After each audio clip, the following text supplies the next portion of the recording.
This is KUGAN CASSIUS for IFL TV in association with Macklin's Gym Marbella. Finally, we have a question and answer session with Frank Warren. The public demanded for such a long time, we're finally getting it done. Well, they want it, they got it. So basically, there was a very, very good response. I picked out some of the better questions. So, should we start? The quicker you answer, the more we can get through. Let's get going. Right, here we go. Right, this is from Farhan Jalil. He says, what is the one regret in boxing you will always have once you finish promoting? Be it letting a fighter go or a fight you could have made which you didn't? I think there's a lot of things that you wish you'd have done. I mean, it goes without saying, but I think the one fight of recent years I'd like to have seen was Joe Kawasaki with Froch. Okay. I'd love to have seen that fight. I tried desperately to make it, but unfortunately Carl didn't want it. He was out of contract with Mick Smith at the time.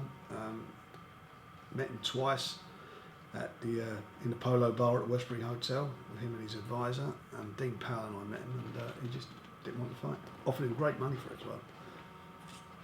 Okay. If you want to know why I let him make the fight.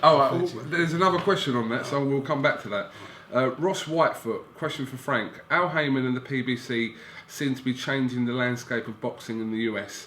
With more fighters, UK fighters, beginning to sign deals with Heyman, what implications will this leave for live shows in the UK and UK boxing in general?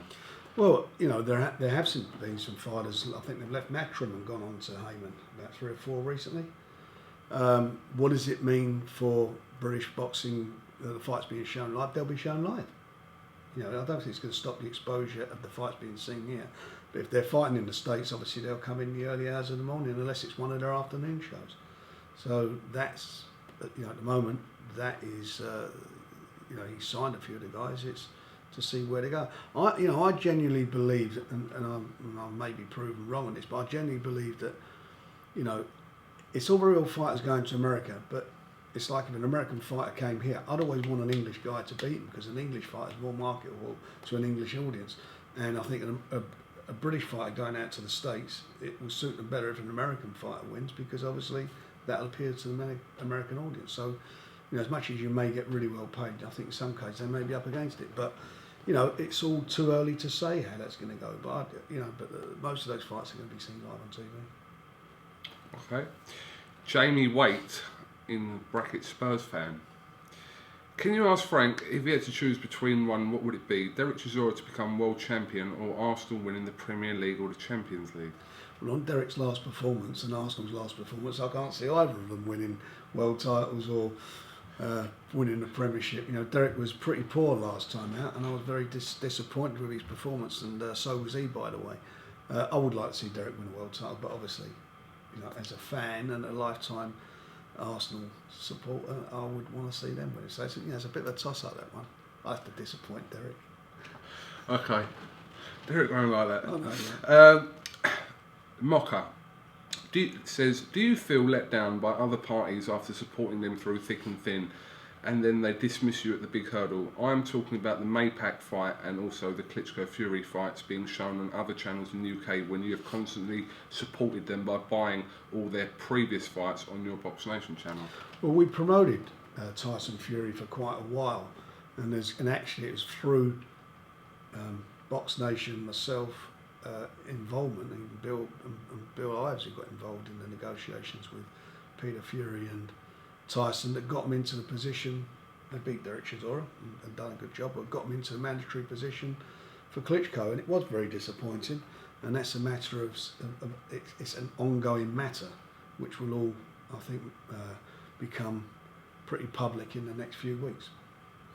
And reference to Mayweather Pacquiao? Well, it was disappointing, but our offer was a really good offer, and they went because they felt that Sky could deliver huge pay-per-view numbers for that fight, and I know they did good business, but I think we could have certainly matched it. It was disappointing, but you win some, as they say, you lose some. But I think we've had all of Mayweather's fights in the last 4 years, bar that one on BoxNation. So yeah, it was we was a bit disappointed about that. Okay, Mark Harris says this is 2 questions we're going to read you together because they're kind of entwined. So Mark Harris says, Do you believe that Chris Eubank Sr, aka English, is going to ruin the career of his son by being a control freak? Also, what do you think of him renaming himself as English? That's from Mark Harris. Jeffrey Newham says, "Hi Frank, massive fan of BoxNation. As Chris Eubank has now joined Matchroom, do you believe that Matchroom and Eddie Hearn will encounter similar problems to that which you had with the Eubanks?" Well, first of all, dealing with the father, I've gone on record and said it many times, was a nightmare, and the contract came to an end. We didn't renew it. We didn't choose to renew it. He then sent me an email and a text. His lawyer did ask him if I'd go on board as an advisor and advise him, and I declined to do that because I just haven't got the time and the energy and to manage him. It is hard work dealing with him. You get bogged down in so much trivia and ridiculous, from my point of view, and ridiculous demands. At the end, it's not worth it. And I think it has been detrimental for his son's career. He came off a loss in a very good fight against Billy Joe Saunders. We immediately got him an interim world title shot with Shudinov, brought him over here, and he fought very well. And then he was out of action from February until today. He's still not fought, and that's down to his father, no one else. Purely down to his father, down to his demands. Adam Booth's involved now, and I've got a lot of respect for Adam. I think Adam's a good trainer, and I think he's got a good head on his shoulders, and he's got a hard job in front of him with Eubanks. And I hope that what I'm saying, that Eubanks will try and prove me wrong, because otherwise it will be further detrimental to his son's career. He's fighting, as you say, with Matchroom team now, despite some of the things that he said about Matchroom over the last year. Chris Eubanks, he went on record and made some comments, but they're doing what they're doing, and and I do like the boy. When I speak to him, he wants to fight. He's in the gym. He trains hard, and I just feel that the father should step back and let people who actually have a knowledge of how boxing works, rather than a perception that he has how boxing is, and get on with it, and let his son do what he's good at doing, which is fighting, and let Chris Senior, or English now, whatever he's known as, he should bail out, because I think he has had a detrimental effect on his son's career. And that's for being called Johnny English. English one. What's all that about? How old is he now? He's nearly 50 years of age. What's it? All that something around. It's pathetic. Okay. Callum Campbell says, "Do you think Eddie Hearn's success as a boxing promoter is largely down to working with Sky Sports, or does he think Eddie has proven his ability as a promoter?" Well, he's a bit of both, really. He's sound like the old geezer saying it, but most people who got involved in boxing promoted small hall shows without TV and learnt their grounding, travelling around the countries and so forth. He's been very lucky to come in on the strength of Matchroom. On the strength of, really, at the time, Sky were cutting back on their boxing, were pulling out of pay-per-view completely, and I bowed out and left Sky to go and do my own thing, which we wound up setting up BoxNation. And other promoters, such as at the time Frank Maloney, Ricky Hatton, got dumped, and they put their budget with Matchroom. Now, that is obviously, you've got a budget like that, and it's put on the table. You've got to be a bit of a mug or an idiot not to be able to make that work for yourself, and they've done that. But he's obviously got abilities as a promoter. If he hasn't learnt anything now, he never will. I think they've done a fair job. But then, if you've got that type of budget, as I say, you'd be a bit of an idiot not to be able to make it work. Okay. Rachel McDermott, with Floyd Mayweather retired now, who do you think takes over as the best pound-for-pound fighter? This pound-for-pound thing we all talk about, it's a strange thing. What is a pound-for-pound fighter? I don't know what that is. Floyd Mayweather taking over. I think there's a couple of fighters out there I like. Everybody likes Golovkin for obvious reasons, and he's quite attractive. But I like Terence Crawford. I think that he's improving every fight, and I think he could, in the next couple of years, become the guy. I already knew the answer to this question, Frank, because you've talked about Terence Crawford many times before, but we'll throw that one in. Darren Brady, can you ask Frank if he could match up one of his fighters with a Matchroom fighter, who would he pick and why? I would match Jamie Cox with the loser of Fielding and Smith, or Jack Catterall versus Bradley Saunders. Yeah, of course I will. I mean, I've had no problems, as you know, putting my fighters in to matches what I feel that they've got a good chance, or it's a great payday for them. Like that's what professional boxing is all about. Regarding those two fights, they're two quite good fights, Darren. Fights that you mentioned, Darren. I like Jack Catterall versus Bradley Saunders, and I would make that fight in a heartbeat. As for Jamie Cox fighting the loser of Fielding and Smith, I'd much rather he fights the winner. Okay. Another fight you've mentioned before, obviously, just chucking. You would have put Terry Flanagan in with Ricky Burns. Absolutely, yeah, in a heartbeat. In a heartbeat. By the way, Darren, his name is Jamie Cox, not Fox. You're thinking of the actor. Elliot Lee. Jamie Foxx is better than. Elliot Lee, Frank, you've pretty much done everything in boxing. However, is there anything left that you would like to achieve in boxing? What gets you out of bed in the morning? Well, the missus gets me out of bed in the morning, get up and go to work and earn some money. Is that what I like to achieve in boxing? I've managed and promoted world champions, I think, in every single division. Put on some good shows over the years and done some groundbreaking things. I think as far as boxing, doing the first pay-per-view show. I've done closed circuit in cinemas. We're now moving forward into a different era and generation of technology in communications, and I think for me, what motivates me is actually how to get the fights out to the masses. The catalyst for this has been BoxNation, but we're now in the process of taking it to the next level. We're starting BoxNation in India next year. We're starting up in Russia, and it's how you're going to. We've done these interviews in the past. How the viewer is going to watch the programs, what medium it's going to be. It's going to be television, it can be on your phone, it can be on your tablet, you can stream it on an app. There's all sorts of things. So that for me is, I find quite exciting. I'm working with my son George is the CEO of BoxNation, and he's got quite a good handle on it at the moment, and he's doing well. And France is obviously doing quite good what he's doing with some of the fighters with which we've been signing up, and we're announcing quite soon. That motivates me, and seeing them and getting them and seeing them getting involved. They're doing it the hard way. They're not doing it the easy way. Nothing's been given to them. They've had to get out there and work. They've been working in the business for quite a while. So that motivates me. And there are times I think to myself, I'd like to put my feet up. Then the next minute I'm like, why haven't you done this? Why haven't you done that? And I'm getting involved. Because it's how I am. I actually love boxing. I like watching fights. I like the night of the fight. All the stuff that goes on is hard work, because if it weren't hard, I suppose everybody would be doing it. But I actually, on the night of the show, I'm sitting at ringside. I'm looking at the guy I'm involved with. I love it. I love that aspect of it. Okay. Phil Sears, Frank, it frustrates me that too much emphasis is made on your show as fighters being pulled. It happens to everyone. It's boxing. Things happen. Things change. Boxers get injured. People need to understand this. Just look at Klitschko Fury. Well, it does. I mean, unfortunately, we've had a run of it. I mean, they're not, they're injuries. Billy Joe Saunders, terrible cut. I mean, he had to go on, he showed his picture, he twittered the picture. People, you got these a very small group, got that very small percentage of people who think it's not true, but that's what happened to him. Liam Walsh has busted his hand. He's had an operation.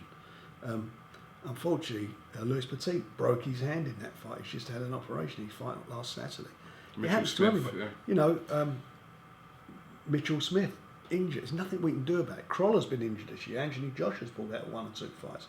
Now, if I want to get a list, I could have a roll of wallpaper reading out a list of fighters who get injured. It happens. 2 guys sparring in the gym, it can happen. They're hitting each other. So hands are fragile, and you can get cut. These things happen. It's unfortunate, but Shudanoff got injured. That postponed the fight for Frank. Still happened, keeps happening, and the fight went on. Okay, Ryan Masker, if there was a situation where you had to co-promote with Kelly Maloney for a huge fight, would you have an issue with this? If so, why? Well, first of all, I don't think that's going to be happening, because I don't think he's got a fighter or any fighters at the moment, to my knowledge. I think it was Gary Cornish he was involved with, wasn't he? Advising. So I just don't see that happening anyway. If he got a fighter, I would have to consider it. if it suited my boxer. Yeah. If So you wouldn't have an issue with it. I wouldn't have an issue with it if it suited my boxer. Yeah. You know, I'm not saying I want to get into promoting with Kelly Maloney now, because I don't. I've got no interest in doing that. Okay. John McCarran. Hi Kugan and Frank. What's Frank's top 3 British fighters of all time and 3 up and coming British fighters? That's a real tough one. I mean, I can only, there are fighters from yesteryear that were, like the Jimmy Wilds of this world and the Ted Kid Lewises. They were fighters, but I never got to see them in the flesh. When you see old films of them, but I suppose the ones that I've seen in my time in boxing, I could put Joe Kawasaki top of the list. I could put Nassim Hamid second, but he should have been top of the list. But he didn't quite do what he should have done. I think those 2. Third one, I suppose you've got to look at Lennox Lewis.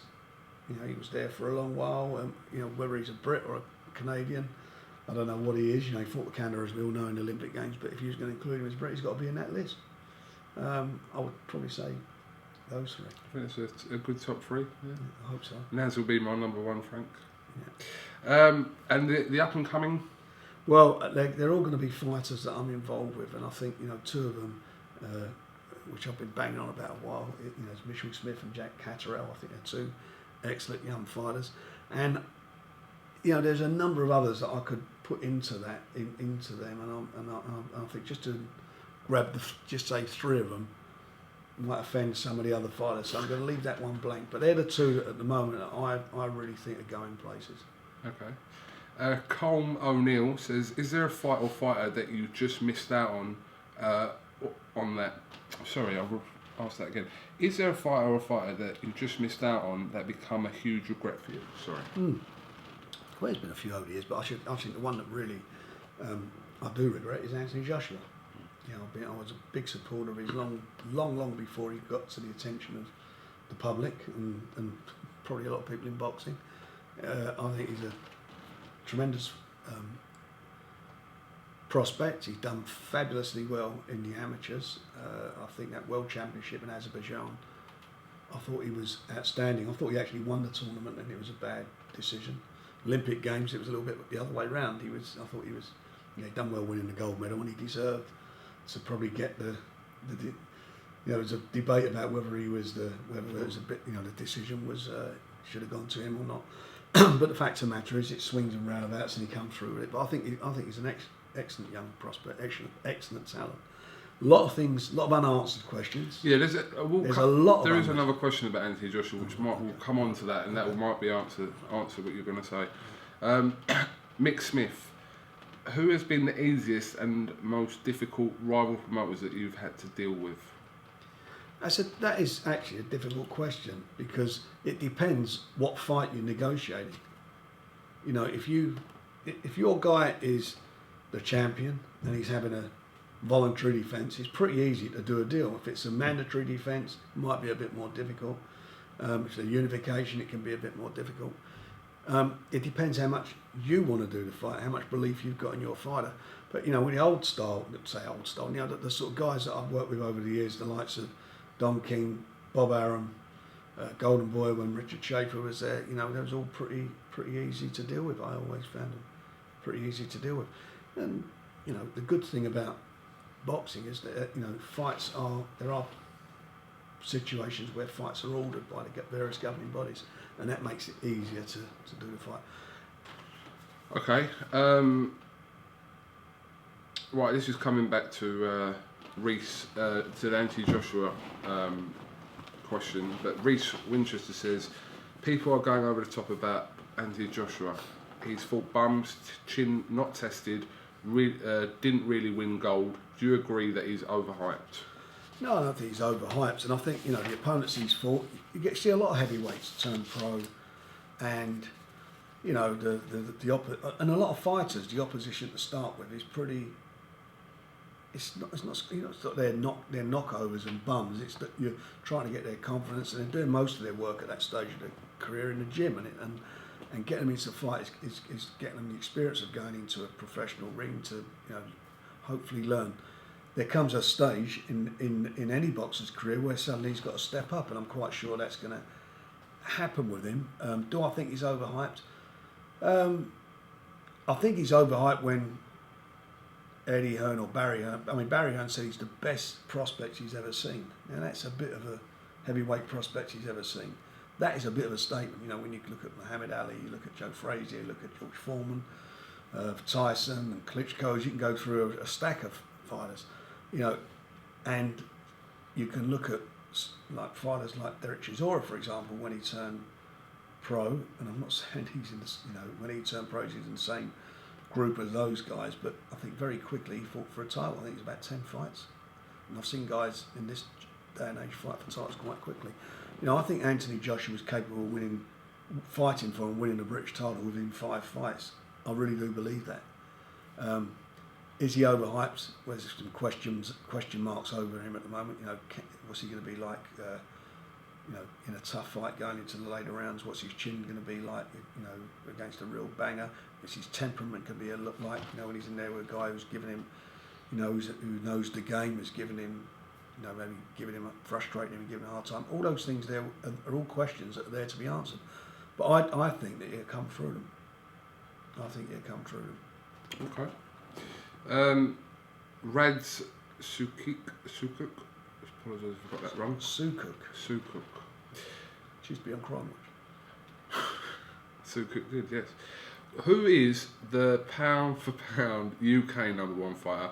Don't consider belts or other promoted fighters when giving opinions. Tar.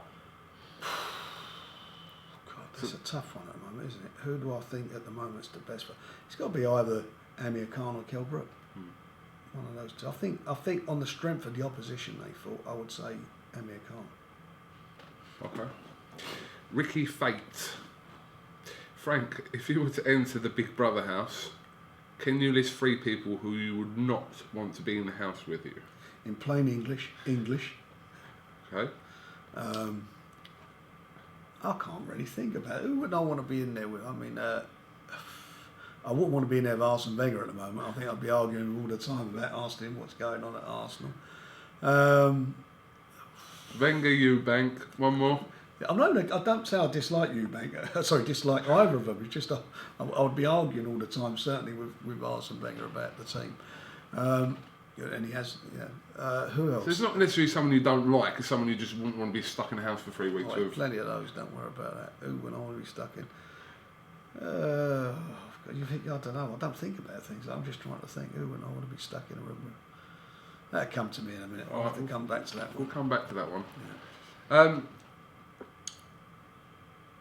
Mark Glover, you've said in this is coming back to the Froch Kawasaki Tony your Bellew, point. the third one. Tony Bellew. My ears wouldn't stand it. Okay, fair enough. Mark Glover, you've said in a previous interview that Froch turned the fight down with Kawasaki, which he hasn't come out and denied. I was interested to know what his reason were for declining the fight, as he stated for years that Joe was supposedly scared to take a fight with him. Well, he wasn't scared to take the fight. I met with him twice, as I mentioned earlier, with him at the Westbury Hotel in the Polo Bar. Dean Powell was with me, and Cole came down with his advisor, and we talked about the fights on 2 occasions. I made him a significant offer to fight Joe, and all he was interested in at the time, Cole, was saying, when's Joe moving up to light heavyweight? Joe certainly wasn't scared of fighting him, and you know, people got to understand. You know, Cole says, "Who's Joe Kawasaki fought?" He's fought some good fighters. I'll tell you who he's fought. Who Cole never fought with the same. Who was around at the same time was Bernard Hopkins. Look what Bernard Hopkins did after he fought Joe Kawasaki. That was a tough fight for Joe. That was a tough fight. Look at that fight. He didn't fight him. Cole Froch. That would have been a big fight for Cole Froch. He didn't fight. I know he's fought a lot of guys, but he certainly didn't fight him. And Joe beat him. Joe, at the time, was the best super middleweight out there, bar none. He beat everybody there was to beat. Everybody he fought, he beat. Carl went into a tournament and lost the tournament against Andre Ward. So Andre Ward's the best super middleweight out there. And when I say lost it, he didn't win a round of it, did he? Hardly a round of it. So we did try and make the fight. I did try and make the fight. Carl at the time didn't want it, and I don't think he really wanted it ever. And in my opinion, that's why, earlier question, what fight I'd like to have seen. It was that fight, because I think Joe Kawasaki would have handled Carl Froch in a way like he handled Jeff Lacey. I really do believe that, because I've seen Carl in fights with like Jermaine Taylor where he struggled a bit, you know, and he did struggle till he, I mean, I'm not saying he's not got a big heart, I'm not saying he's not got a good chin, but I'm talking about how he deals with guys who are fast, who've got speed, and Joe had all that, and plus Joe could whack. And there's, you know, I just feel, and Andre Ward, Harry coached with Andre Ward, I just think Joe would have had far too much experience and far too much up there for him. And look at Joe against Kessler, and look at Carl against Kessler. You know, those fights with Kessler. Joe Kawasaki fought, I think, after Kessler fought Kawasaki, he was never the same fighter. Now, Joe fought well that night. He lost the first 3-4 rounds, and Kessler was right on top of him. And Joe has the ability to change the tactics in those type of fights, and he changed his tactics. And he got on top of Kessler. I think it was about the 8th or 9th round. He had him in trouble. And the referee jumps in for whatever reason, and I think stopped him from being on the point of stopping Kessler. And I think Joe for me that night was a fabulous performance. Right, Sarah Haver. Mr. Warren, I found your attack against women's boxing absolutely disgusting. You have the views that date back to the 1920s. Would you reconsider your views to keep up to date with 2015? Thank you. Well, I'm disappointed Sarah says that, because I don't believe I've ever attacked women's boxing. I've always said that I appreciate what women who want to fight. I said I appreciate all the hard work and their endeavours and everything they do, whether they're winners or losers, that they put into it, the belief they have, and the time they put into it. But it's not for me to watch. That's not me attacking it. I just don't like watching it. That's not an attack against it. It's just saying it's my preference. Some people that, as I've said before, don't like watching men box. That's my choice, and that's it. You know, I don't particularly like watching women's football. It's not because I don't like women. It's because I don't think the standard of women's football is on par with, in any shape or form, with the best of, or even, I don't know, the lower divisions of British or English. The English league, and it's the same with the boxing. So it's not an attack on women's boxing, it's just my preference. And as I say, I appreciate all their endeavours. I appreciate what they do for their country, and certainly in the Olympics, how much they did us proud in the Olympics. And Nicola Adams, she was more talked about than anybody who won a gold medal, and it was brilliant what she did. But for me, it's something I just don't choose to watch. It's not an attack. Fair enough. David Oliphant. Hi, KUGAN. My question to Frank. This is kind of going back to something you spoke about earlier on. I don't know if you want to elaborate any more on it, but what is the situation with him and Team Fury and Mick Hennessy? We haven't heard much of him on the subject since it was announced. His pal, Mad Vlad, didn't win the purse bid. Well, the reason we didn't win the purse bid is because there was no purse bid. Didn't go to a purse bid. We would have won the purse bid. We had an $18 million bid there, so you know, we would have won. Vlad and I would have won the purse bid. Having said that, as I said, it's ongoing, and you know, and all. I think in the next 3 or 4 weeks will become apparent to everyone. Okay. Steve, no surname on this one, Steve. Which current fighter would he most like to promote aside from his own fighters, and why? And also, why has Frank never tried to promote in the US market? Well, first of all, I think Anthony Joshua's a guy I'd like to get involved with, or would have liked to have got involved with. There's no doubt about that. But I have promoted in the States. I was the first British promoter to ever promote a show at Madison Square Gardens, when I took Naz over there when he fought Kevin Kelly. Promoted Joe Kawasaki against Bernard Hopkins in Vegas, and I've done a lot of shows in the States. I launched, along with Gary Shaw, him and I launched Showbox in the US and the UK. We did a lot of shows together in the States. So, you know, over the years I've promoted quite a few shows, probably more shows in the US than any other British promoter. Steve may be a new boxing fan then. He might be younger. Remember, I'm an old geezer. I've been around a long time. Yeah. But going back to that fight thing, I know you said about Anthony Joshua, but if you could just pick anyone out there for you to sign. Oh, you mean any? Oh, sorry, I thought you meant over here. You mean anywhere in the world? Yeah. What current fighter? It doesn't specifically say. Sorry, I misunderstood the question. Yeah. Anywhere in the world, any fighter.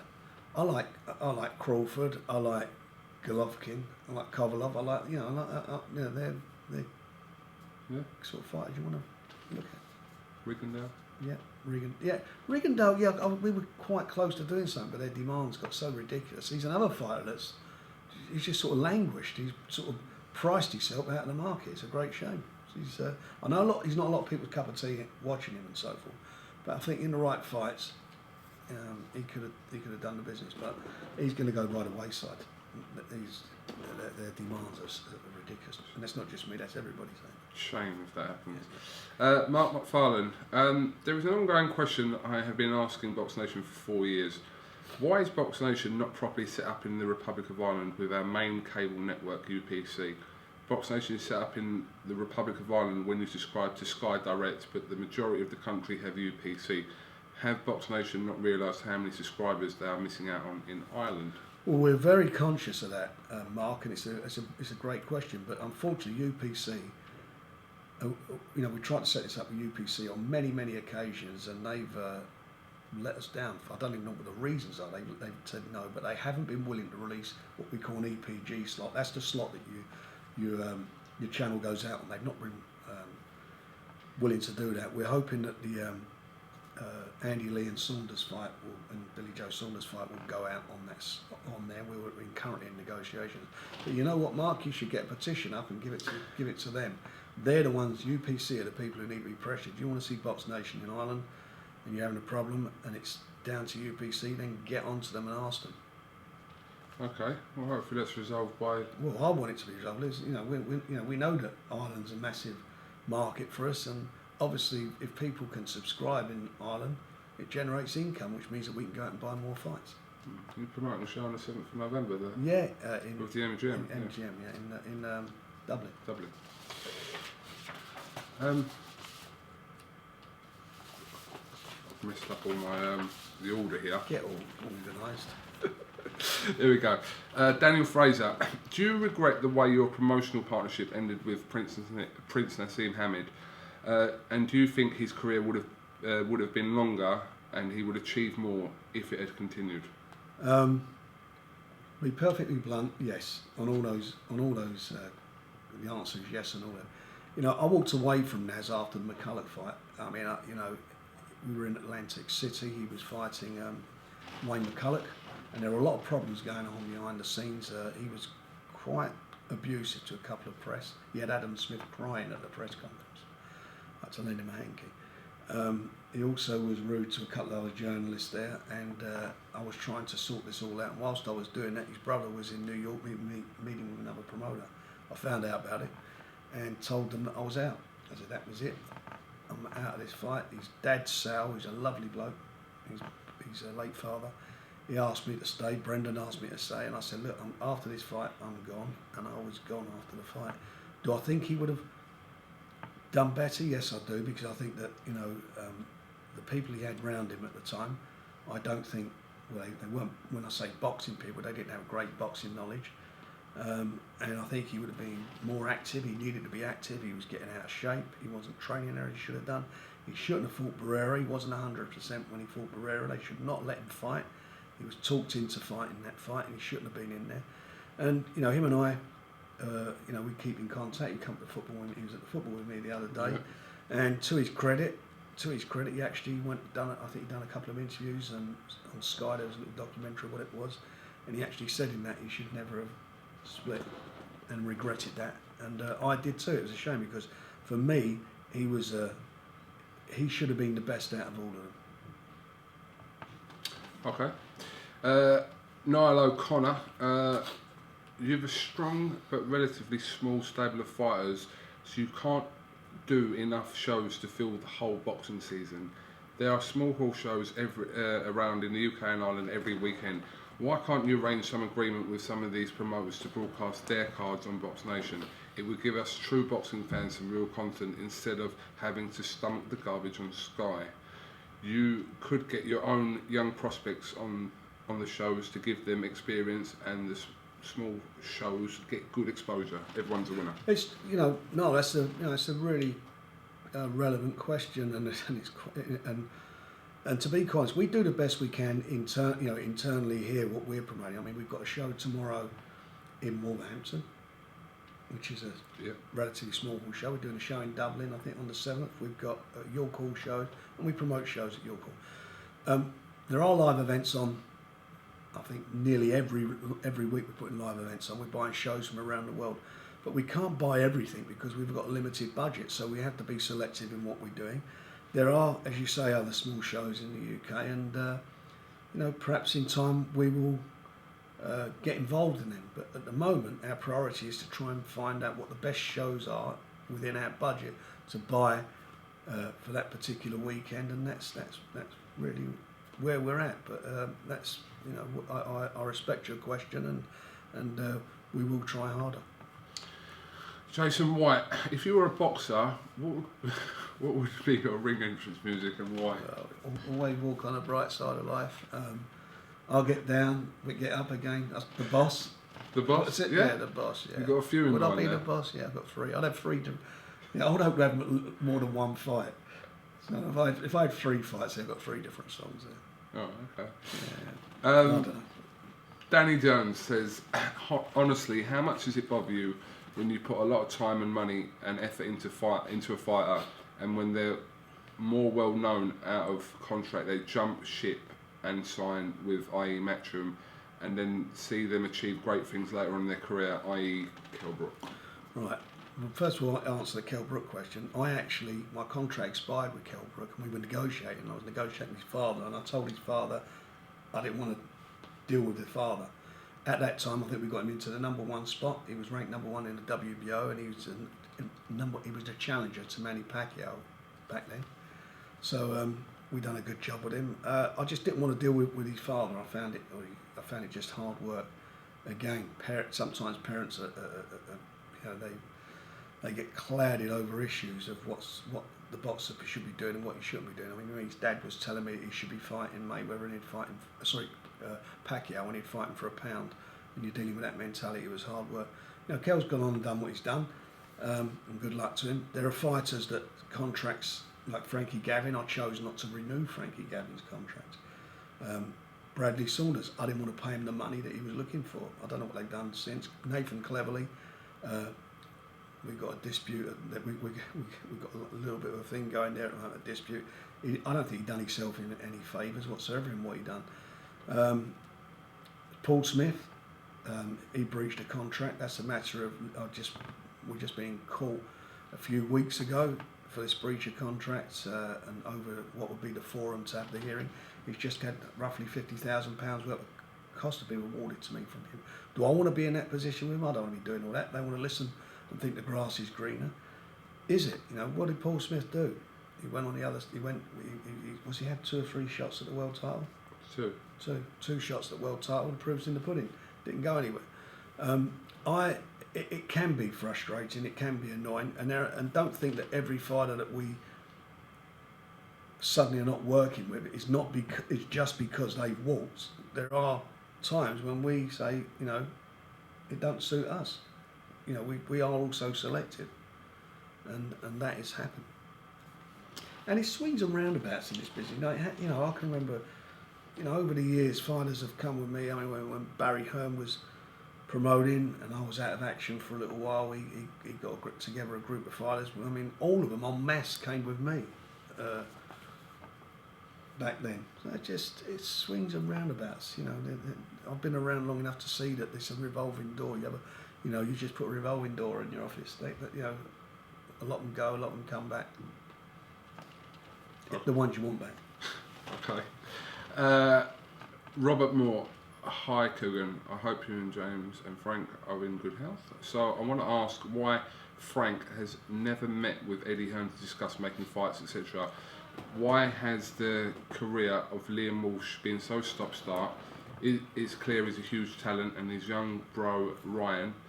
How does Frank intend on guiding Liam's career, and why did BoxNation not show certain fights on the bully-only children of, i.e. Skeet Thompson? Right. 3 questions there. Well, they're three good questions. First of all, let's talk about Eddie Hearn. The reason I've not met him because he's gone on record as saying none of his boxers will ever box on BoxNation.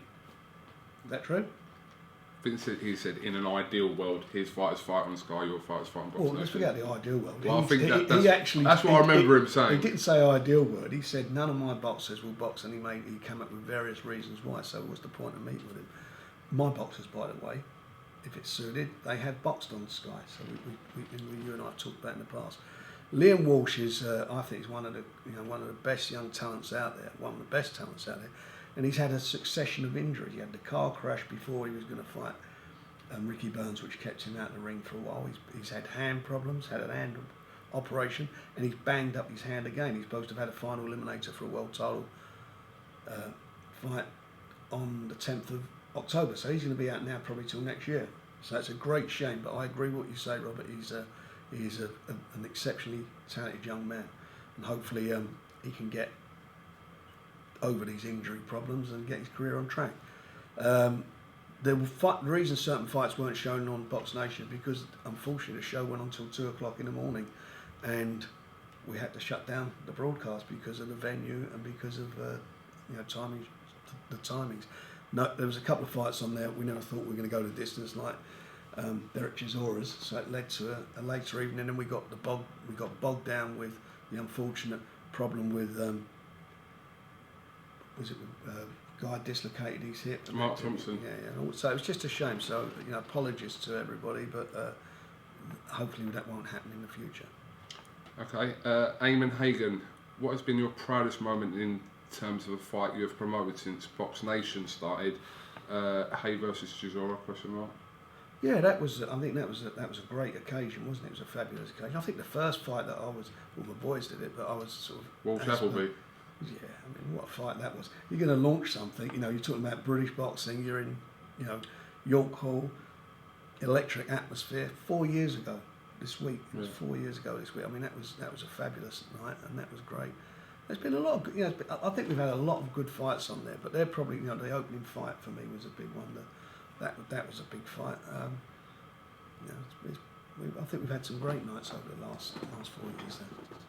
Okay, Mark Sudworth says, which fighter that you have promoted would you say got the maximum out of his potential and maybe somewhat overachieved in their career? And on the other hand, which fighter didn't you feel maximised in potential and underachieved in his career, if that makes sense? Well, I can't say Naz underachieved because he beat everybody. At one stage of his career, he beat everybody. What he did at the end, I think it affected his legacy because he didn't put the hard work and the graft he needed into it. Did Frank Bruno overachieve when he won the world title against Oliver McCall? I don't know if he did. Again, it was hard work, dedication that got him to where to win that fight. And when you think that Oliver McCall beat the man who beat the man, who knocked out Lennox Lewis, I mean, it was a bit of an achievement. So I think Frank Bruno was going into that fight. He was a big underdog. Joe Kawasaki it took him, I think, about 12 years to become an overnight sensation. And a lot of people, if you look at what people were saying back then, that he slapped, he couldn't punch, he was pulling out of fights, you could say, did he overachieve? I always felt, no, he didn't. And he could have done better because of the fights that he pulled out and the hand injuries and the other problems that he had going on in the background, the personal problems. Kawasaki was done brilliantly despite all that. Had he had a clear run at it, God knows what he'd have been. He'd have been fabulous, and the same for Nez. Okay. Terry Tibbs. I don't know if this is a real name or not. Is it Terry Tibbs from... I don't know Terry Tibbs. Terry Tibbs. Is it Terry Thomas? Terry Tibbs. Sort of programme. Hi Frank. After all these years of promoting, do you feel it's time now for your son Francis to step up his game and allow the old man to put his feet up? I also like to thank Frank for being a major part in bringing boxing to the public. It's been really enjoyable over the last few years. Thank you. Best regards. Well, thanks, Terry. Yeah, they are working. Not just Francis, it's George as well. They're working very hard, both of them, on the channel and then on the promotion. So I like what you're saying now. I think I'd love to put my feet up. I'm only 63. I'm not 110. Bob Aram's 80. I think he's 83 or maybe nearly hitting 84. So I'm not saying I want to be doing it till I'm that age, but there's still a little bit of life in the old dog. Barry Hearn's older than me, you know that. Is he? Yeah. I mean, I'm a spring chicken compared with him. Okay, Paul Crouch. Hi, Kugan and Frank. Frank, do you feel that the fighters in your stable are not appreciated by the general public as much as matchroom fighters are? For existence, for instance, sorry, I'm getting words wrong today. Terry Flanagan is a world champion, and to me, does not get enough credit. Yet Anthony Joshua is only a Commonwealth champion, and the whole country knows who he is. Well, they know who he is because, first of all, he won an Olympic gold medal on BBC TV, so everyone knows who Anthony Joshua is. And he got, and quite rightly, he got a lot of publicity for that.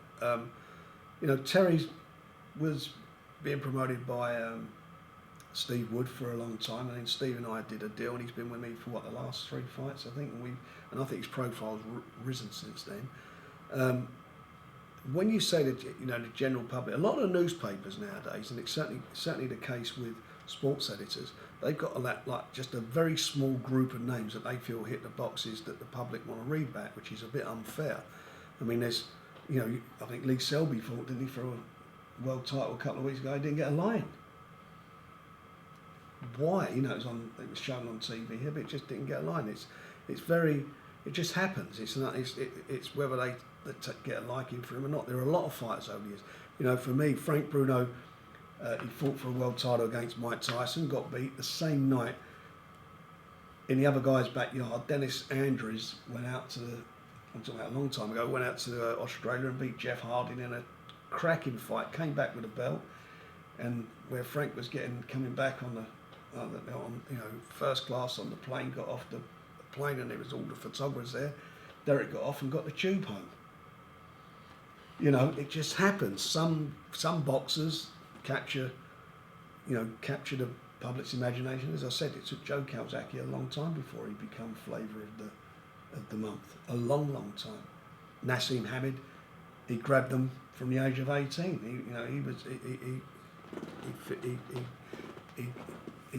He's a great talker. He says, you know, Terry's a pretty reserved guy. He's not a loudmouth, is he? He doesn't sort of bang the drum or anything. He's like a little bit of a man of the people. Everybody's got different personalities, and it's whether, and sometimes it can be difficult for the public to appreciate them, and it takes time to do it. And but I believe at the end of the day, if you're a good fighter, you come through, and eventually you get your accolades and the rewards and the adulation that you deserve.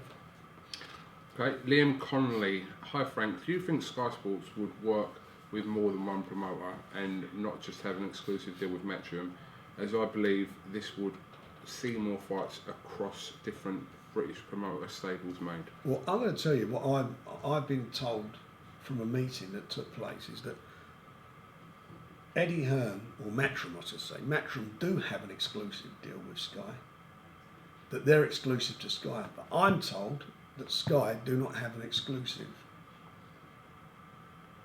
with them. In other words, they can deal with other people. And they've done that on a couple of occasions. You think of a couple of fights that have come up, for example, the fight that was supposed to come up with Fury and Klitschko, the Mayweather fight. Okay. And I was told in a meeting, as a result of the meeting, I was told by a lawyer that is the position. Okay. Connor Smith, if Billy Joe Saunders beats Andy Lee, would you be looking at getting him in with the likes of Cotto, Canelo, Golovkin, Lemieux, major unification fights? I would like Bill. You know, Bill comes through against Andy. I'd like him in a big fight, obviously, and he wants a big fight, and I think he needs the big fights to bring the best out of him. So, you know, beating Andy Lee, if he beats Andy Lee, and I think he's got a good chance of doing so. And Andy Lee's a good fighter, by the way, a very underrated fighter, and he's done well in winning a world title and keeping his belt. But I think that, you know, if Bill comes through, he'll put himself in up there with those guys, and they will be big fights that we can look at. Paul Marsden says, hi Frank, your opinion on Eddie Hearn keeping Brooke Chavez fight pay-per-view. I was prepared to pay for the card, but when we were getting the Klitschko Fury fight, it felt decent value for money, but now having to pay over £15 for Brooke against a top 10 contender is a joke, says Paul Marsden.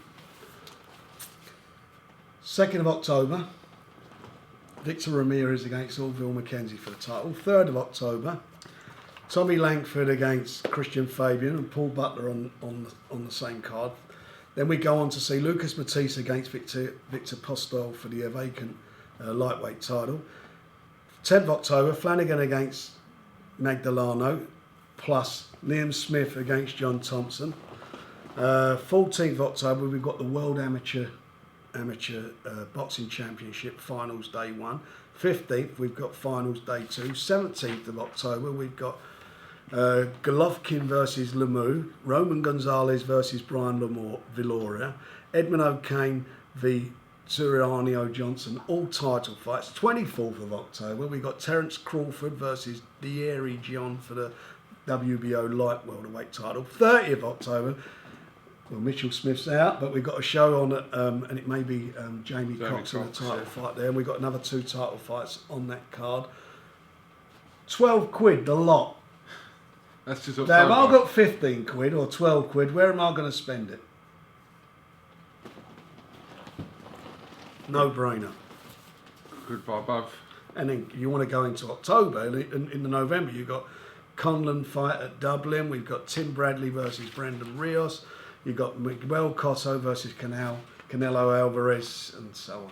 If you know, it's hard to get hold of money these days, so 15 quid, 12 quid. So that is your answer. There's only one way to find out. Fight. No, that's the best, isn't it? That's your answer to that, obviously. That's my answer to that. Okay, fair enough. Jordan Naylor says, do you think some of your old fighters left your promotions to join Matchroom stable for the exposure and fame that Sky give them? Well, you know, you've got to look at their numbers that they get and what fame just, you know, Sky, you say the fame that Sky give them. I mean, you know, I think some of those fighters who went there have now left and gone off to the States, haven't they?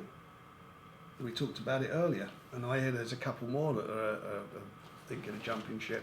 But the bottom line of it is, I don't. Where do you get this exposure? This fallacy of the exposure. When you look at the numbers and you actually look at the, you know, how many people watch the fights on Sky, they're not fantastic numbers, and invariably we do bigger numbers than them. You know, remember, if you're subscribing to Sky, you're subscribing for a multitude of sports. You subscribe to BoxNation, you're subscribing for one reason and one reason only. It's to watch boxing, so you're a boxing fan. And those boxing fans, you will find that the audiences who watch our shows, I would say probably about 80% of the time are bigger.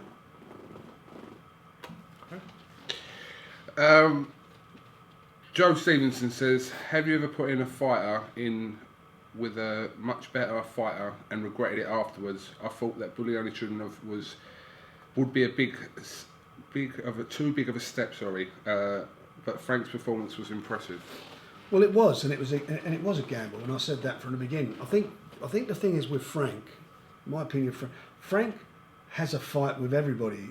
And it sounds stupid, but he sometimes makes it a hard fight with whoever he fights. If you know what I mean, yeah. He could be in a hard, like with him and Markham on paper, you'd have fancied him, you know, miles by him, and it seemed like he. And I'm not being disrespectful for that. He didn't, you know, I expected a bit more, and he just didn't quite get it going. Against Chudinov, it was a gamble, and my sort of thing with that, Frank can punch, and I always felt if he could, with a Chudinov who'd only had 13 fights, if he could get out there, use all his natural attributes, which he's got a great jab, and he can focus and concentrate and on that and maintain that discipline, that he would have a good chance. But unfortunately, it didn't happen. And Chudinov boxed very well. I think the end was at the 6th round when he knocked him down and he wobbled it. He caught him with a good shot. And his legs dipped, and then I didn't hear the bell go. I don't think anybody else did hear. And then he clipped him and he went over Chudinov. That for me was a real pivotal moment in the fight, because the 2 points that Terry O'Connor took off him, I think was unnecessary. I think it was very severe. And in the meantime, walking around after the minute break, going round to all the judges and then talking to Frank and the boxers, give Chudinov a chance to recover.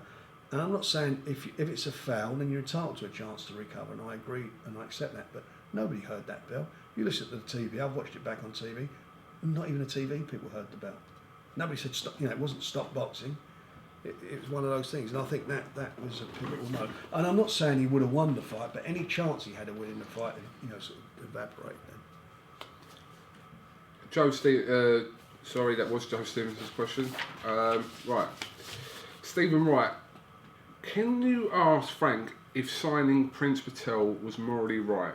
Sometimes as a promoter, you should be doing the right thing for the sport, as this guy's behaviour is on another level. I have seen nothing from his fighting ability to suggest he can back up the talk and bravado. Well, it's a good question, but I met with him. He actually got in touch with me, and I met with him. And after you, because I didn't even see the interview. You told me about him, and I met with him.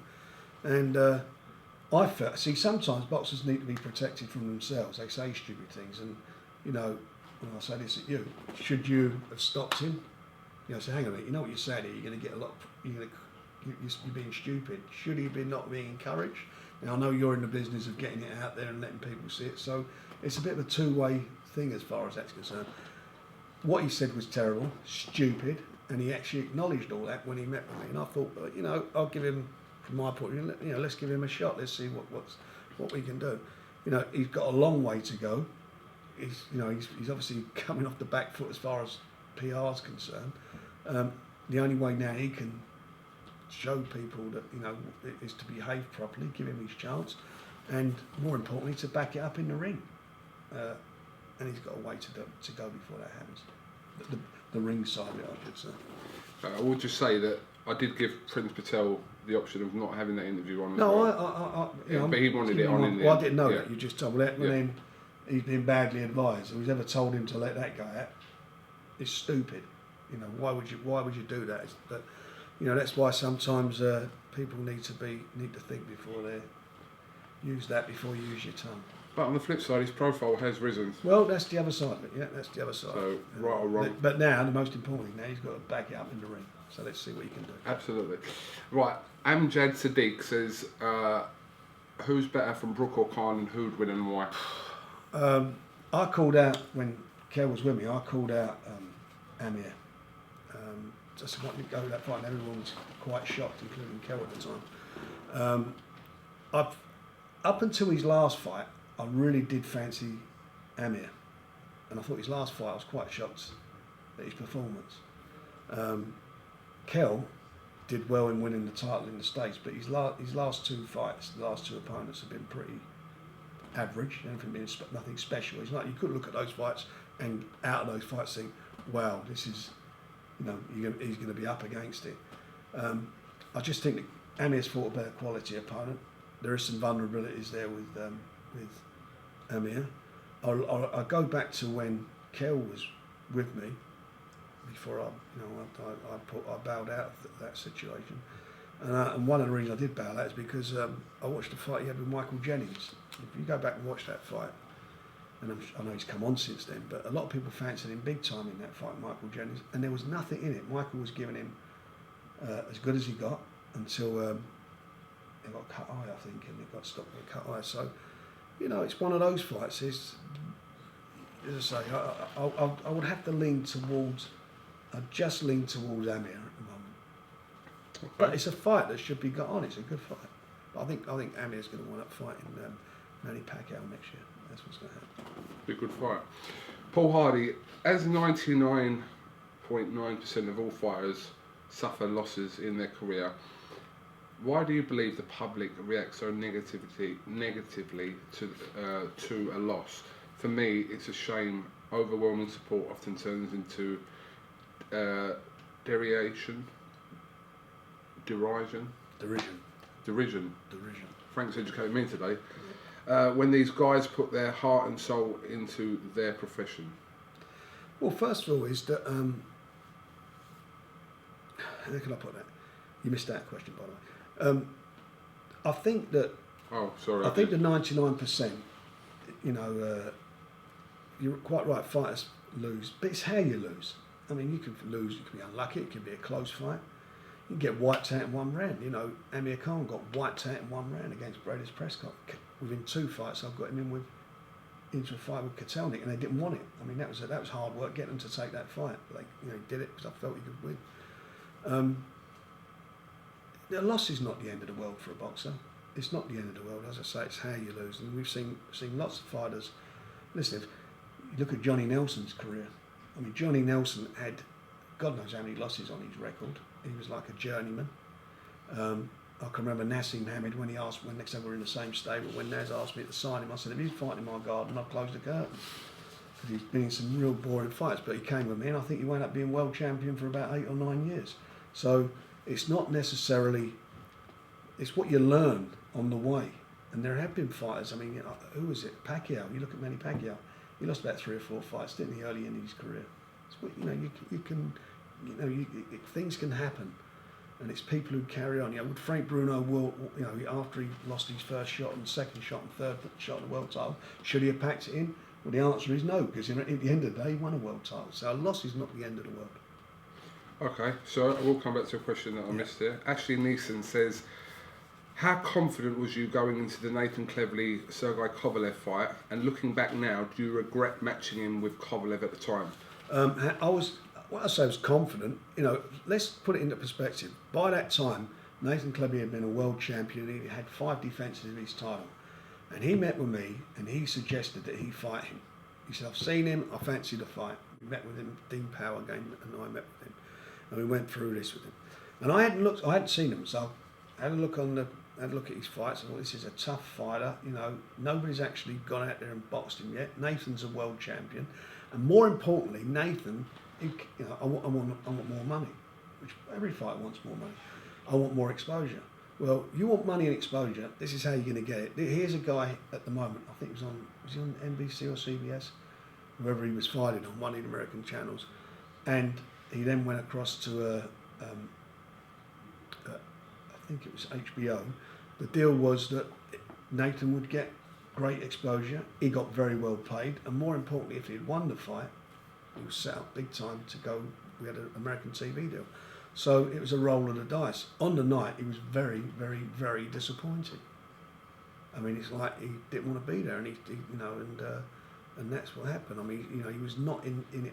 I think there was one stage where he caught Kovalev with a couple of shots, and Kovalev went a little bit of a moan as he went back to the corner. And I thought maybe it's he's going to get into it, but he just didn't get into the fight. It was like he didn't want to know, and it was a great shame. But what are you going to do? He's had 5 world title fights. If I put him with an easy job, then I'll get criticised, and you don't win. That's the. You asked me a question earlier, or a question was asked earlier. If Billy Joe beats Andy Lee, what am I going to do with him? Are we going to try and put him in big fights? Yeah, we are. Is he going to win them? Well, he may do, he may not. They're tough fights. Cleverly, he's had 4 or 5 defences of the world title. He's not a novice. Okay. Matthew Rogers says, would you ever consider having a co-promoted show with Matchroom if the fight the fans were screaming for, having on both Sky Sports Box Office and BoxNation, as they did for Mayweather Pacquiao and Lewis Tyson America when it had been on HBO and Showtime? For example, if Billy Joe was to beat Andy Lee, wins the WBO, Eubank goes on to win a proper world title, it could be even bigger and better than the first one. Well, it could be, and that's a very good, it's a good question, and of course we'd be open to do anything. However, Eubank was offered the rematch in summer. We agreed everything, and at the end of the day, his old man, the old man did not want that fight as much as he kept saying he did. Otherwise, we'd have got on with it. It would have taken place. The old man stopped the fight from taking place. And that was the bottom line of it, And I'll tell you why it didn't take place, because we agreed all the terms, except he had to vacate the WBA interim title because he couldn't be ranked by the WBO, whose title it,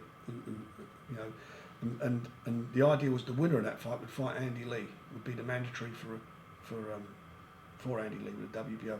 And Bill wanted to fight for the world title. Bill had beaten him, and I think Bill was justified in that position. And so what? You give up the interim title. If you wanted revenge that much, why wouldn't you? You know how much money you're getting. We even got in there. We even negotiated what you get paid for losses and so forth. But the old man wouldn't have it. So, we'd love to do the fight, but there's no need to be on another channel. That fight could have taken place then. So no chance for co-promotion. Yeah, as I say, it depends what the fight is and what the opportunity. Of course, we look at anything. Yeah, well, you know, we're in the business of delivering fights. I don't say my fighters are not going to fight for somebody, you know, are not going to happen. I made years ago. I promoted Tyson, and I had a fallout with Tyson. Did I stop putting Danny Williams in with him? No, I didn't. I jumped at the opportunity. That paid off. Well, that's why I jumped at it. But I fancied the fight, and we did it. So I'm not against that. Okay, Carl White. Hi, Frank and Kugan. Any news on a potential fight between Jamie Collin and Paul Butler happening, and where do you think it would be? It depends. I mean, at the moment, I think it's a good fight for the fans. That's one, obviously, and it's a natural fight. We'll see what happens after Dublin. Paul's fighting Tomorrow night. Yeah. So we'll see what happens with both. Okay. But absolutely, we'd like to make that fight. All right, we're getting through these. We're nearly done, Frank. Alex Thomas, met you in Vegas at the MGM during the build-up for May with Pacquiao. Shouldn't be talking to me. Big fan of my activity. Interested in Frank's thoughts on the following. Apart from Vladimir Klitschko, who is the best heavyweight out there in his opinion, who would your money be on if David Haye came out of retirement and thought Deontay Wilder with, say, fought Deontay, spelt that wrong, say 1 or 2 warm-up fights? So he has 1 or 2 warm-up fights Wilder? Yeah. It depends. I mean, he's been out the ring, for nearly, 3 and a half years. 3.5 years. It's a long time out the ring. He had those injuries to his... He had an operation on his shoulder. Yeah. He's been plagued with quite a few injuries in his career. I don't know. I'd have to see him in the warm-up fights first and see how he come through them. He wouldn't go straight... You know, I don't think that he would take the fight with Klitschko and go straight into it, but... You've got to fancy Klitschko after he's had 3.5 years out. Your money would have to be on Klitschko. But it depends what he looked like in the warm-up fights. He's been talking about coming back now for, 2 years or so? It's not happened. Still await news. Matt Hughes. Given the volume of talent in the UK right now combined with the popularity of the sport, does it not make commercial sense for rival promoter fighters to fight each other more often? Is promoter ego getting in the way of big fights being made now and boxers being robbed of bigger money purses because of this? Example, Quick Frampton, Brooke Khan, lots of opportunity at lightweight without any cross-promotion fights being made. That division specifically should be the hottest in the country. Well, you know, that's a good question. Thankfully, I'm not involved in the reason Frampton and Quigg are not going on. That's nothing to do with me. But there are egos involved. There's no doubt about that. And money, it should be about, for the fighters, the money, and also to find out who's the best. And I'm certain that's a fight everybody wants to see, and I'm sure it will get on down the road. But I haven't got any problem with my guys fighting other promoters' fighters. Never have done, if it's the right fight. And that's one of the reasons that it's very important when people, how Al Haymon's doing in the States is that, if you don't have the governing bodies, then how are you going to get guys in mandatory positions to challenge champions? It could stop fights from happening. So you look to the governing bodies to try and make the fights that the fans want to see if the promoters can't get their heads together. Go to purse bids. Okay, Anton Clifton. What frustrates you more? Arsenal failing to secure big names in the transfer market when money available, and then having to see them fall short, or a fighter pulling out last minute? Well, it's a tough. Well, obviously, as a fan, I'll tear my hair out. I mean, what hair I've got left, you tear it out at Arsenal not doing it, and it's not even why they do it; it's the reasons they give why they don't buy anybody. How can you say there aren't any good strikers in Europe? There's certainly been a few knock goals in against us. That is very frustrating. But fighters pulling out at the last minute is terrible for us, in as much that you've got to explain to the public. The public have bought tickets for a fight. You're trying, and you've got guys who train for fights. The whole show might hinge on that fighter pulling out, in as much that you've got the undercard and everybody's been working hard, and obviously if you don't fight, you don't get paid. It's very frustrating. So I would say a fighter pulling out last minute is a real killer. More so than the Arsenal. Which is saying something. Right, Adam Wood. By no means is this a dig, which usually means it is. Yeah. But Well, it's saying that Adam would say that. as I regularly attend your London-based shows. But how difficult have you found it competing with the continued growth of Metronome? Of course you have a solid stable, but you probably agree their stable of big domestic names is ever growing and receives wider coverage than yours. Whilst I know your main focus is on BoxNation as a dedicated channel, what can your promotional company currently offer to unsigned fighters that Metronome and Sky cannot? Well, first of all, we're guaranteeing them fights, and we're building fighters all the time. I'll tell you what BoxNation offers to young fighters: the exposure, proof in the pudding. Mitchell Smith's been voted best young fighter of the year by the boxing writers, quite rightly so. Toss up out of him and Jack Catterall, who got it, and he's been so. I think that argument goes out the window. Regarding the ever-growing stable, as I sort of repeat myself, I understand about 3 or 4 of them have hit the road and gone to the States. Is that right? Selby and James Agal are with Al Heyman, so and apparently another one's on their way. So, which happens in boxing. As I said, we promote regularly. We've got a good show coming up in Manchester. Unfortunately, we lost the main fight. We've still got 2 world title fights on there. We're still giving our guys, still doing what we do, which is developing and bringing fighters through. And I think, as I said before, I answered before about exposure. It's the perception of what that exposure is. What is exposure? I'm on Sky, but this is actually what my viewing figures are. There's 60,000 or there's 80,000 people watching, and that's not fabulous exposure. What's the pay-per-view numbers been on the last couple of shows? Let's push extraordinary ones out of the way, like Froch. Sorry, apologies. Froch and George Groves. But if you look at some of the others, if there's 200,000 people or 150,000 people buying it, it's not huge numbers. It's not huge viewing figures. So I think that perception is. It's a bit like when I left ITV and I took all my fighters across to Sky. Everybody said you're crazy, you're mad. And in those days they only had about 3.5 million subscribers. Everyone said, why are you doing that? But look what happened over the period of time. It suddenly built and built and built, and we did very well. And we're doing the same with what we do here. We're 4 years into it. Everybody said we wouldn't last 6 weeks. So, and the only reason we're doing so well is because more and more people are subscribing to us. Year on year, we've had a 30% growth. That is, we're the 3rd highest subscription channel in the UK after Sky and PT. We beat Chelsea TV, Man United, the racing channels, all of them.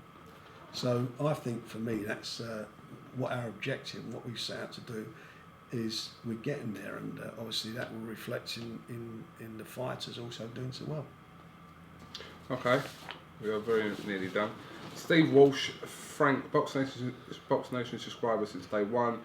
Do you believe that people who get caught using drugs, PEDs, performance enhanced drugs in boxing should be given a second chance? People's lives are at risk. Well, that is a really, really important and serious question. But you can't just generalise and answer that, because some boxers have taken those things without knowingly taking them. You can buy things over the counter and so forth that have caused people to fail drug tests in the past. And it's not because it's performance enhancing. There's been medications that you take for colds and so forth that have contained them. But it's people who purposely go out their way to do that.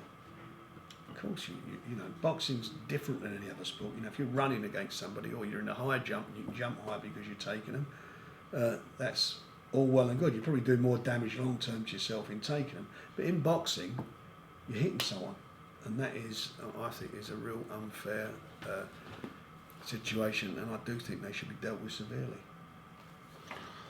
Okay, Henry Markham, Frank, Froch Groves 2 and Hayes Rizor really appealed to the casual market and gave boxing some football-esque attention in the media. Where is the next type of fight coming from? I think, it will happen. Those 2 fights were they were good fights on paper, but they were controversial. They both had controversy around them. One was the ending of the first Froch Groves fight, and the fact that, let's get it right, it happened by accident, the fight at the end, because it's only George Groves persevered, went to the IBF, demanded a rematch, otherwise that would never happen. and then it crossed over, as quite rightly as Henry's saying, into the mainstream. And the same because of Hay and Chisora. On paper, it's always a good fight, but the fact of all what happened in Germany made it a far bigger fight. Without sort of creating controversy, I think there are some fights out there. I think Brook and Khan would be a big fight as far as the market's concerned. I think Joshua against Chisora, if Derek can get a couple of good wins under his belt down the road, I think that there's a chance that would be a crossover fight, because people, maybe the perception would be that would be a real test for Anthony. There are quite a few out there. I think that in time are going to boil up. Quigg and Frampton, is that going to become one? At the moment, it's not a fight that I think it's crossed over. It's in boxing, it's a fight everyone wants to see. But there are a number of fights out there that could, I think, over a period of time, could develop into being big fights, and they always come along. Something can happen that makes a fight appealing to the public. Yes, absolutely. Right. Joshua Lloyd. So basically, the idea behind this is you're not meant to think about it. So I'll give you two names. And what am I supposed to say? Just you answer who wins the fight. Oh, right, but you've got to do it like that. Okay, because I've no thinking about it. Right, rematch Saunders Eubank. Saunders. Chisora Joshua. Derek. Prince Patel Charlie Edwards. Prince Patel. Flanagan Kevin Mitchell. Flanagan, big time. Matthews Crolla. Matthews Crolla. Matthews. I've got to think about it. This is a close fight. Bullioni Callum Smith. Well, that's a tough one. That is a tough one. Frank, you've basically picked all your fighters. Well, you asked me. What were we going to say? My fighters. All your fighters. Right, ask me him again then. Right. That's how I feel. Be diplomatic with it, because you can't just biasly pick all your fighters. I can pick. Listen, if I think my fighter's going to win, if you think, pick right, okay. So where's that again? Right, Saunders Eubank. Saunders. Chisora Joshua. Tough one. Chisora on experience. Prince Patel Charlie Edwards. Prince Patel better pull it out or he's going to mug me off. Terry Flanagan against Kevin Mitchell. Flanagan, big time. Derry Matthews versus Crolla. Derry Matthews. Bullioni Callum Smith. Oh, that's a draw. So from the original one, there was one change in it. One was a draw. Well, right, that's fair enough. That's fair enough. I'll tell you, the last one is an intrigue. I want to see. No one's tested Callum yet. He's not been tested yet, and that's what you need to see. So, based upon that, based upon what I seen the other night with Frank. I mean, Frank showed he's got 12 tough rounds in him against somebody who's going to put it on. He didn't win the fight, but he showed, and he's only young. So who knows? Who knows? Right, Frank. Now with this, the idea was for you to pick out the best questions and give them tickets to next week's World War III card. So, can you pick any out offhand? That's tough. That's really tough. So I think the best thing I can do, they've all got a pair of tickets to go as my guest, because they took the time to ask the questions. All of them? All of them. Give them all a pair of tickets. Do you want to count how many questions? You got the names there, so you get them and tell our that's good. box of lady, and I hope they come along and enjoy enjoy the show. if your question's been read, I'll get in contact, but... I don't think it's going to happen every time, but they were good questions, and I enjoyed it, if we ever do one again. Okay, I'm sure we will. I'm absolutely sure we will. So basically, if your name was read out today, you have got tickets. I'll give you more details on how this can be obtained for World War III card in Manchester next week. There was actually one more question from a guy called Steve that I missed out. So Steve says, hello Frank, can you tell us who actually shot you?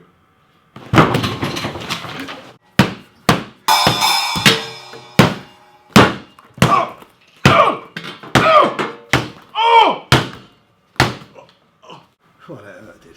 So nosy. Get off the floor and get out of my office.